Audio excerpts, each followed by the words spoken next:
As the dark clouds swept over the city, there was plenty to be nervous about today. There was little consensus among the forecast models. 7 to 10 knots from the east was about the best bet, but the sky seemed to suggest that there was some action on the way. It started with rain and associated gusts, and over the course of an hour built to a peak of around 18 knots. In the Cup world, that's a lot of breeze. On top of this, the breeze was shifty and puffy. You could hear this from the number of mark changes that were going on during the race. And then came the bit no one was expecting, when a bolt of lightning struck the course, slap bang in front of the Italians. Today it was the start of the second phase of the round robin, and while it's clear to see how the pecking order is shaping up, the focus at the moment is on who's going home at the weekend.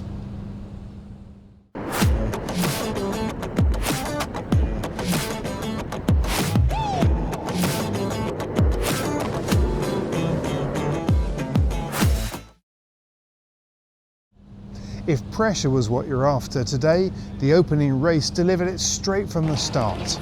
With nothing but zeros on their scoreline, Alinghi Red Bull Racing knew that they had to win today's match against Orient Express Racing Team to avoid being ejected from the Cup come the weekend. With a single win on the board, the French had a small buffer, but they knew that it wasn't anything that they could bank their future on. The fact was that both teams knew that they had to deliver. Of the two, the French looked under more control in the pre-start. When the Swiss dropped off their foils with around a minute left, it looked like the start would go to the French.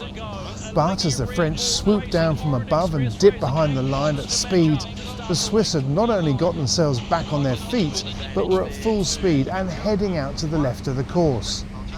From there, a left-hand shift gave them the upper hand, but as both boats tacked, the French lost control of their rudder, stalled out and dropped off the foils. From there, Alinghi stretched out a 1,500-metre lead and scorched around the course to take their first win in 6 races. That result came just at the right time. Yeah, was a bit a stressful one. We know that it was mandatory to win it to stay on the game. So yeah, very happy to win this point. For sure, it's not finished at all. So we keep fighting for the next points the next days, and yeah, I think we are just way more happy in the team than what we were last week. So happy to finally race, and it's good feeling. The start looked quite tricky to start with. You looked like you had a few problems. It looked like you came off. Well, you did come off the foils, didn't you? Just before the start, and then you got back onto them at the right. How did it feel like a bit of a scramble at the time? Yeah, for sure was a bit stressful, as probably the French were as well. We were both knowing that was a difficult race, that we will everyone was need to win it, and yeah, I think the boat handling, we just lost the rudder, and so when we dropped off the foil, it was like a big stress to take off again. I think we managed it quite well in having enough speed on the start, so no, I'm pretty happy with the power that the power group gave to making us taking off faster. So while this will come as a big relief to the Swiss, the pressure continues between them and the French as both sit at 1 point each as the weekend's deadline approaches.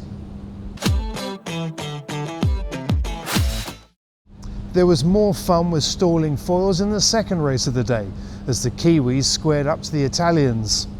On the face of it, both teams seemed to want the right-hand side of the course, and the pair started locking horns with a minute to go. But in the last few seconds, Luna Rossa pulled off an impressive and well-executed move as they slipped over the Kiwi bow to take the leeward position on the line. It sounds easy, but it was anything but. Not only did it put Luna Rossa in the prime spot off the line, but the Kiwis stalled their foils, tacked and dumped themselves into the water. Aside from one sketchy moment upwind, from there on the Italians delivered a solid performance throughout the race. Their reading of the final beat was particularly impressive as they threaded the puffs and shifts together to stretch out a 59-second lead over the Kiwis. But the race finished in the most dramatic way as a bolt of lightning struck the middle of the course around 200 metres ahead of the Italians. Seconds later, the Kiwis had retired and the race was awarded to Luna Rossa. That start was pretty interesting. It looked like you were both going for the right-hand side, then suddenly you switched to the left. Yeah, we're up on lay line. The wind was kind of shifting right the entire start, so the committee boat lay was moving constantly.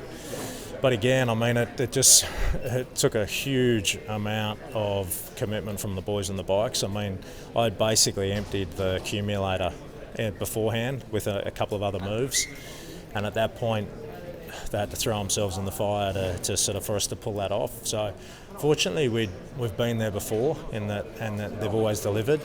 But yeah, it was a little bit of, I hope the boys come along for the ride here, because I mean, we're basically at 50 knots there before that last turn up. You ended up with the side that I guess you wanted in the end, and it certainly worked out to be the right side. But what seemed to be an unforeseen consequence was that the Kiwis ended up in your dirt. I mean, turbulence in the water, spun out as a result. Was that part of the game plan from you, or because we hear about spilling dirty air over people, but not so much wash?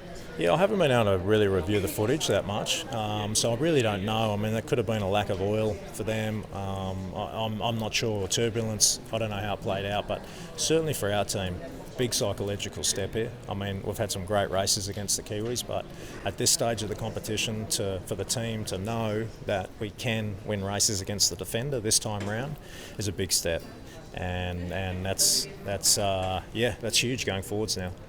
On the outside, it looks like their potential weak Achilles heel is actually in pre-start and close head-to-head stuff. Yeah, I don't know. Look, I think everyone's been, had their moments out there, and I actually think the whole pre-start and starting has really been pushed up a level. I'm kind of surprised how aggressive it's become and how hard we can push these boats. So yeah, I think everyone's had their moments, but we're also learning all the time. I mean, the big one for the challenges is just trying to get to grips with the software that the Kiwis have provided. I mean, it's the first America's Cup where you've been forced to use their software. They did that after the last Cup, and yeah, so it's still a work in progress for all of the challenges. And you had a bit of an issue today with that as well. We did. We have constant issues with that, actually, Matt. Yeah. And what is that like sailing blind? I mean, it's difficult for us to know because we don't know what you're looking at, but how much can't you see when that shuts down?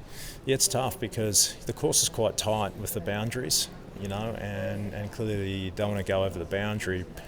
The other one is the ley lines. You really are relying when you're a long way away from the bottom gate, just understanding, especially when you've got dynamic weather, because the course can get skewed quite quickly. Yeah, it really is like flying blind. While this race is another that doesn't count for points, it was an interesting one. It's early days, but of the errors we've seen the Kiwis make, the pre-start seems to be where they're currently more vulnerable. Having boat speed is one thing, and the suspicion is they've got plenty in the tank. But anticipating how slippery the Challenger will be in the big match itself will be much harder to prepare for. So, assuming the weather plays ball, we've got 4 races tomorrow. See you then.